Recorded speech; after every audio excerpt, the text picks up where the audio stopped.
모든 일이 리더와 함께 흥하고 쇠하게 됩니다. 모든 모임과 모든 일들이 그리고 모든 면에서 리더와 함께 살고 리더와 함께 죽습니다. 교회도 그렇고 회사도 그렇고 나라도 그렇고 모든 면 모든 일이 그러합니다. 이런 리더가 중요한데 이런 리더에게 가장 요구되는 것이 바로 리더십이라는 거예요. 리더십. 그러니까 리더의 마인드, 리더의 가진 기본적인 소양, 리더가 갖고 있는 지향, 마음가짐, 이것이 리더십이라고 할 수 있는데요.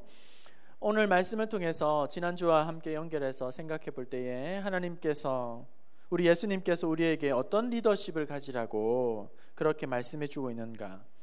일반적이고 세속적인 세상적인 그런 리더십이 아니라 완전히 새로운 리더십으로 그렇게 섬기라고 말씀하고 있습니다. 그것은 바로 서번트 리더십이라고 하는 섬김의 리더십이라는 거예요. 왜 예수님께서 제자들에게 섬김의 리더십에 대한 말씀을 하고 계시는 것이죠?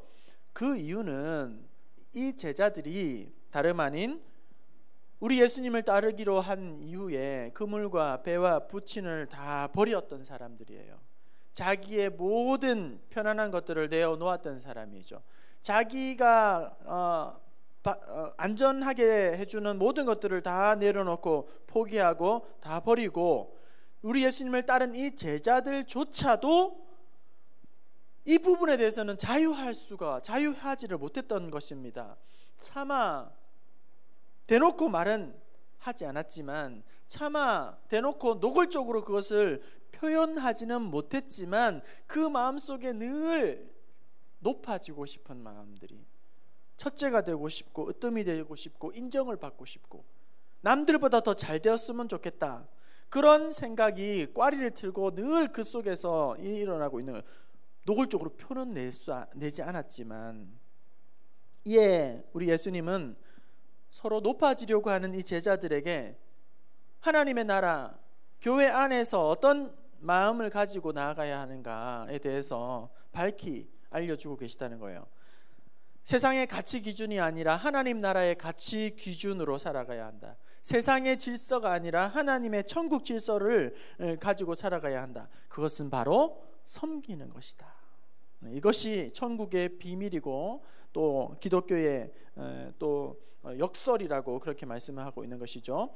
이 세상의 일반적인 통념적인 리더십은 계속 지적하고 요구하고 평가하고 또 군림하고 누르고 그런 리더십이고, 세상 사람들이 끊임없이 어떤 서열을 만들어 놓고 끝까지 꼭대기로 자꾸 올라가려는 그런 발버둥을 치는 것이라면, 오늘 더 나은 자리, 더 좋은 자리, 더 높은 자리로 추구하고 나아가려고 했을 때에 예수님께서 그런 제자들에게 다 불러 모으시고 새로운 리더십 당부를 하고 계시는 것이죠. 우리 35절 다시 한번 읽어봅시다. 35절입니다. 시작. 예수께서 12 제자를 불러서 이르시되 누구든지 첫째가 되고자 하면 무사람의 끝이 되며 무사람을 섬기는 자가 되어야 하리라 하시고, 이 말씀은 지금 제자들에게 그리고 우리 모두에게 첫째가 되지 말아라, 으뜸이 되려고 하지 말아라, 왜 그런 것에 너희들 관심을 쏟고 있느냐, 그런 것에 너희들 신경 쓰지 말아라, 그렇게 주신 말씀이 아니라 첫째가 되어라, 하나님 나라에 너희가 첫째가 되어야 한다. 그런데 첫째가 되는 방법은 무엇이다 라고 첫째가 되는 방법을 우리에게, 제자들에게 알려주셨다는 거예요. 어떻게 첫째가 될 수 있는가? 그것은 바로 무사람들의 끝이 되라, 그리고 다른 사람들을 섬기는 자가 되어라. 그러면 너희가 첫째가 된다라고 말씀하시는 거죠. 무사람의 끝이 되라는 것은 다른 성경에 보면 제일 낮은 자리로 가라, 제일 낮은 자리로 가라, 그렇게 낮은 자리의 사람이 되라, 겸손하라, 그런 말씀이에요. 무사람을 섬기는 자가 되라. 이것은 밖으로 드러난 섬김의 그런 행실을 의미하는 거죠. 섬김의 삶을 이야기하는 것입니다. 그런데 여러분, 문제가 있어요. 이것까지는 우리가 다 알고 있는 사실이에요. 우리의 문제는 뭐냐면 우리의 본성은 자꾸 그것을 거스르려고 한다는 것이죠. 알고는 있지만 우리의 본성은 자꾸 그것을 거스르려고 한다는 것입니다. 더욱이 우리의 민족성은 정서적으로라든지 그리고 문화적으로라든지 그 뿌리 깊은 곳에서 섬김에 대한 익숙지 않다는 거예요. 왜냐하면 유교식 문화의 베이스를 가지고 있기 때문에 또 서열 문화가 아주 강하기 때문이라는 거예요. 그래서 우리는 어디를 가든지 누구를 만나든지 제일 먼저 내 자리가 어딘가, 내 위치가 어딘가 이런 것에 신경을 많이 곤두쓴다는 것이죠. 그리고 제일 먼저 확인하는 것은 나이가 어떻게 되느냐, 출신이 어떻게 되느냐, 같은 성이면 학렬이 어떻게 되느냐. 그래서 학렬이 낮으면 그때부터는 만만하게 보게 되는 것이죠. 출신 학교가 어디냐, 몇 기냐, 몇 회 졸업이냐, 몇 학번이냐 이렇게 딱 먼저 깔고 자기보다 조금 낮다 그러면 어떤 사람이든지 어떤 일을 하든지 간에 이제 상관없어요. 하대하는 거예요. 교회 안에도 이런 정서들이 알게 모르게 내려 있다는 것입니다. 유교적인 그런 기독교가 되면서 마치 교회 안에 봉사의 직분을 계급으로 혹은 서열로 인식을 하거나 이런 직분을 기득권 정도로 이해하기 시작한다는 거예요. 대놓고 이야기는 안 하지만 그러나 여러분 우리의 직분은 은사는 섬기라고 또 더 잘 섬기라고 우리에게 주신 사명이라는 것입니다. 군림하라고 주신 것이 아니라 섬기라고 주신 사명이라는 거예요. 여러분 이 땅에 처음 복음이 들어왔을 때에 조덕삼 장로님이란 분이 계셨습니다. 국회의원 중에 조세형 장로님의 할아버지인데 평생을 섬김으로 사신 분이세요. 이 조덕삼 장로님이 금산교회를 자기의 집으로 교회를 자기 집에서 개척을 하고 이자익이라는 목사님을 모시고 섬겼는데 이 이자익이라는 목사님이 누구냐면 장로교회에서는 유일하게 총회장을 3번 하셨을 정도로 아주 존경받고 훌륭한 목사님이 바로 이자익 목사님이세요.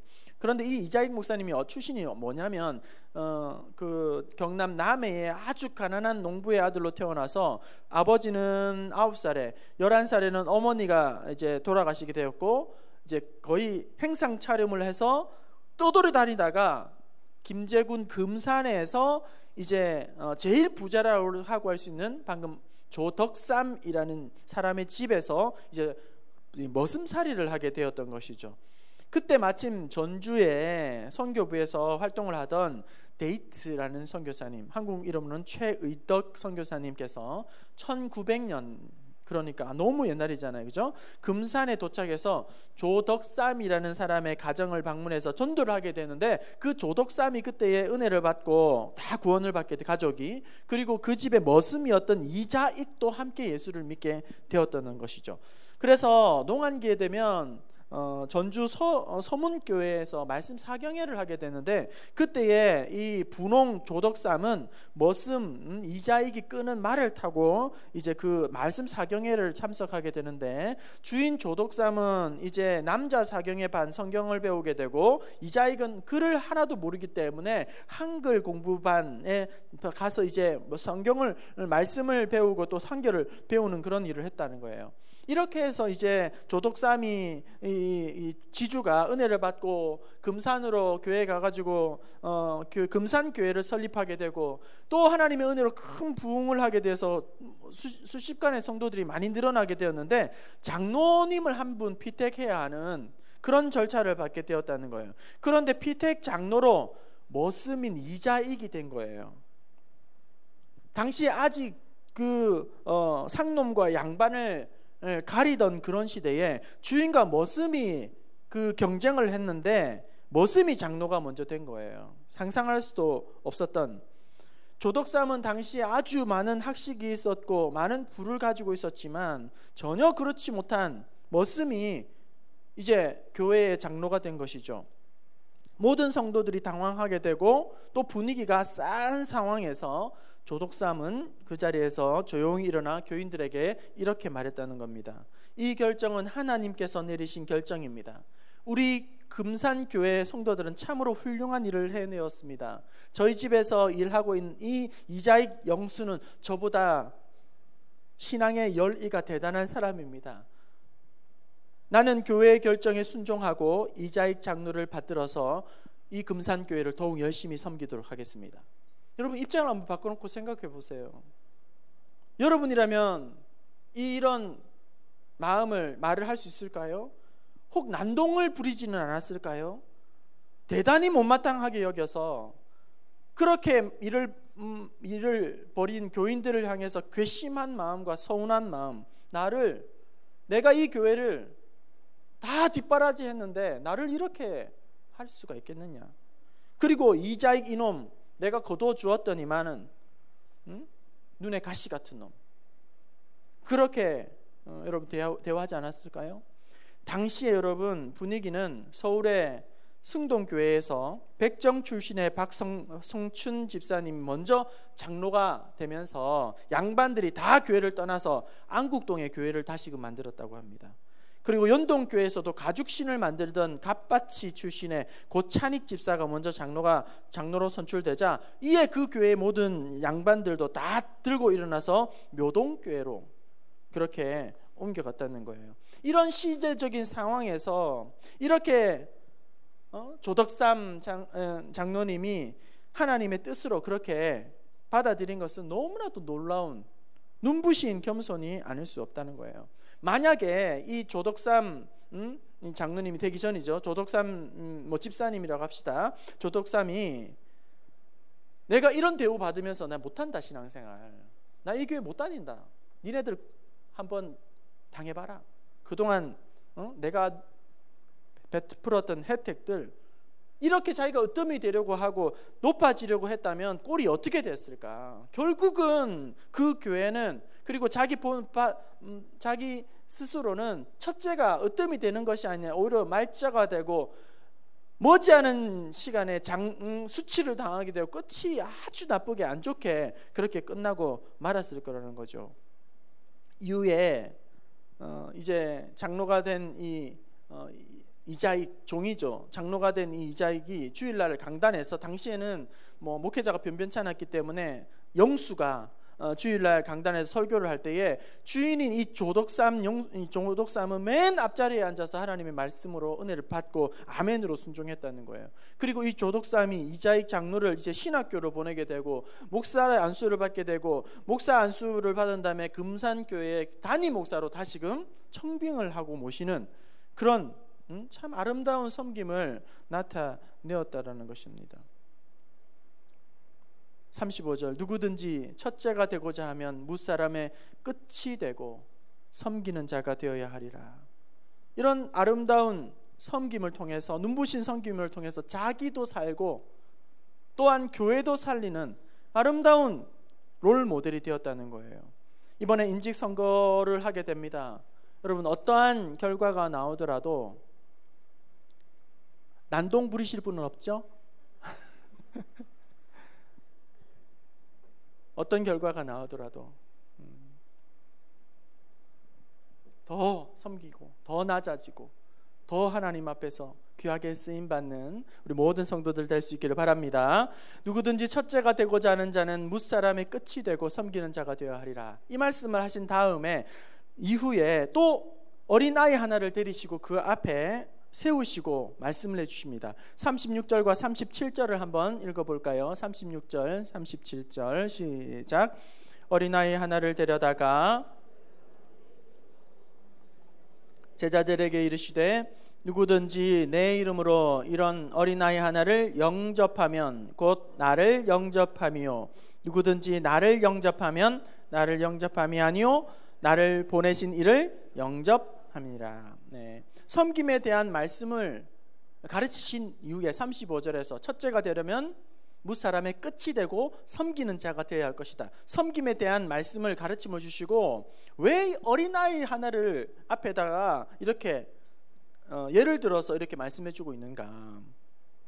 바로 섬김에 대한 가르침을 가장 더 효과적이고 실제적인 교훈을 주시기 위해서, 그러니까 섬김에 대한 실물 교훈을 해주기를 원하셨다는 거예요. 제자들이 아는 것으로 끝나는 것이 아니라 이제는 실천하기를, 구체적으로 삶으로 적용하기를 원했었던 거예요. 오늘 우리의 신앙의 문제가 바로 또 여기에 있는 것입니다. 우리는 아는 것까지 하고 끝나는 게 많다는 거예요. 아는 것까지만 하고 그만이에요. 돌아서면 그만이고, 아는 것으로 끝나고 삶은 내 방식대로 살아가고 내가 하고 싶은 대로 살아가는 거예요. 그러나 여러분, 행함이 없는 믿음은 죽은 믿음이라, 헛믿음이라고 말씀합니다. 순종이 없는 믿음에는 아무런 응답도 없고 능력도 없고 변화도 없고 하나님의 일하심도 없는 거예요. 순종이 없고 행함이 없는 것은. 그래서 우리 예수님은 당시에 어린아이 하나를 앞에 세워놓고 그렇게 말씀하시는 것이죠. 우리가 잘 아는 바대로 이 어린아이라는 것은 아주 낮은 자, 비천한 자의 대명사라도 하고도 할 수 있는 것이죠. 이스라엘의 당시의 주변의 근동지역은 여성과, 미안하지만 어린아이들을 아주 경시하는 풍조가 있습니다. 하대하는 풍조가 지배적인 거예요. 여성과 어린아이들은 아주 숫자에도 치지 않을 정도로 그렇게 약간 비하했습니다. 심지어 말하면 사람 취급을 받지 못했다는 거예요. 섬김의 대상이 결코 될 수가 없는 자들이라는 거예요. 섬김의 대상이 될 수 없는 자들. 그도 그럴 것이 섬김의 대상이 될 수 없는 거예요. 어린아이는. 왜냐하면 섬겨도 돌아오는 게 아무것도 없어요. 내가 섬긴다고 해서 나에게 유익이 아무것도 없다는 거예요. 아이를 아무리 섬겨도 나에게 출세하는데 도움이 되지도 않아요. 내가 섬긴다고 해서 명성에 도움이 되는 것도 아니에요. 당시의 헬라 문화권에서는 아이를 섬길 필요가 없어요. 유익이 없어요. 도움이 아무것도 되지 않는다. 전혀 도움이 안 된다는 거예요. 자신에게, 여러분 우리는 어떻습니까? 자신에게 도움이 되는 사람에게는 잘해주고 싶어요. 자기에게 좀 도움이 되고 관계가 되는 사람, 업무가 연결되어 있는 사람, 그런 사람들에게는 좋은 관계를 맺으려고 하고 또 좋은 대우를 해주려고 합니다. 하지만 별로 나에게 도움을 주지 않는, 별로 도움이 되지 않는, 나에게 뭔가 돌아오지 않는 그런 사람들에게는 별로 관심을 가지지 않아요. 그래서 도움이 되는 사람, 나와 관계에 있는 사람, 내 사람을 챙깁니다. 내 사람만 돌봅니다. 내 사람이 아니면 별로 관심 없어요. 어떻게 하든 상관없어요. 그가 굶든지 무시를 당하든지 섬길 필요가 없어요. 이용 가치가 없으면 도와주지 않아요. 나에게 뭔가 돌아오는 것이 없으면 도와주지 않아요. 섬기지 않아요. 하지만 어린 아이를 세워놓고 어린 아이를 실물 교훈으로 이야기하고 있는 것은 아무런 것도 돌아오지 않아도 그를 섬겨야 한다는 것입니다. 계산하지 말고 섬기라는 거예요. 나하고 전혀 업무상 관계가 없어도 한 영혼으로 보면서 그를 섬기라고 하는 거예요. 돌아오는 것이 없다 할지라도. 그래서 어린 아이를 데려놓고 우리 예수님 말씀하시는 거죠. 누구든지 내 이름으로 이런 어린 아이를 영접하면 곧 나를 영접함이요. 아이와 우리 예수님을 동일시하고 있습니다. 아이를 섬긴 것이 곧 나를 섬긴 것이다. 마태복음 25장 40절에도 내가 진실로 너에게 이르노니 너희가 여기 내 형제 중에 지극히 작은 자 하나에게 한 것이 곧 나에게 한 것이라고 그렇게 이야기하는 것이죠. 골로새서 3장 23절에 무슨 일을 하든지 마음을 다하여 하고 죽게 하듯 하라. 무슨 일을 하든지 죽게 하듯 하라. 섬겨야 할 이유에 대해서 이 작은 아이에게 한 것이 곧 나에게 한 것이다. 이 작은 아이를 섬긴 것이 곧 우리 주님을 섬긴 것과 똑같다는 거예요. 당신의 그 섬김이 천국에서 해같이 빛나리. 당신의 그 섬김이 천국에서 해같이 빛나리. 섬김을 우리 하나님 다 기억해 주신다는 거예요.